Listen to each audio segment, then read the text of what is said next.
Bonjour à tous, c'est Florian. Dans ce tutoriel vidéo, je vais vous expliquer comment récupérer votre adresse IP publique directement en PowerShell.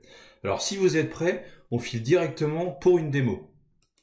Alors ce que l'on va faire, c'est qu'on va s'appuyer sur le site ifconfig.me que je vous présente ici.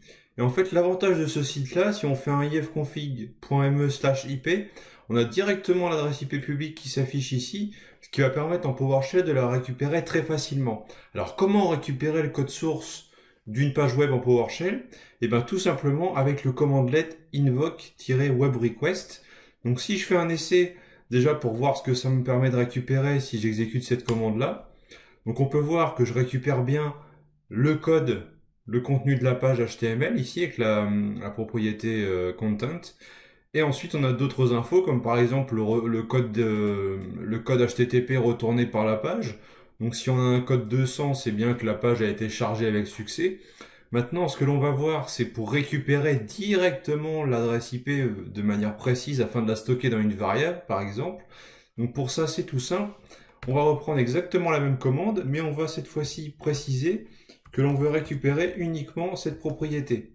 Et si je exécute ça, voilà, on peut voir ici que j'ai directement l'adresse IP qui est récupérée sans les autres propriétés. Ce qui va me permettre d'avoir une variable comme ceci, IP public, égale, voilà. Et si j'écris dans ma console le contenu de la variable IP public, on peut voir que c'est bien mon IP public. Donc voilà, on vient de récupérer en quelques secondes l'adresse IP publique de notre machine via PowerShell, tout simplement en allant requêter le site ifconfig.me.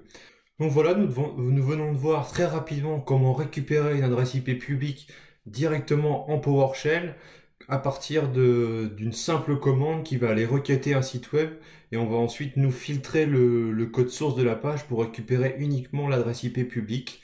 Donc j'espère que cette astuce vous plaira et qu'elle vous permettra d'avancer dans vos scripts. J'imagine que si vous êtes arrivé sur cette vidéo, c'est que vous avez besoin de cette information. En tout cas, on se retrouve très vite pour d'autres vidéos. Je vous souhaite une bonne journée.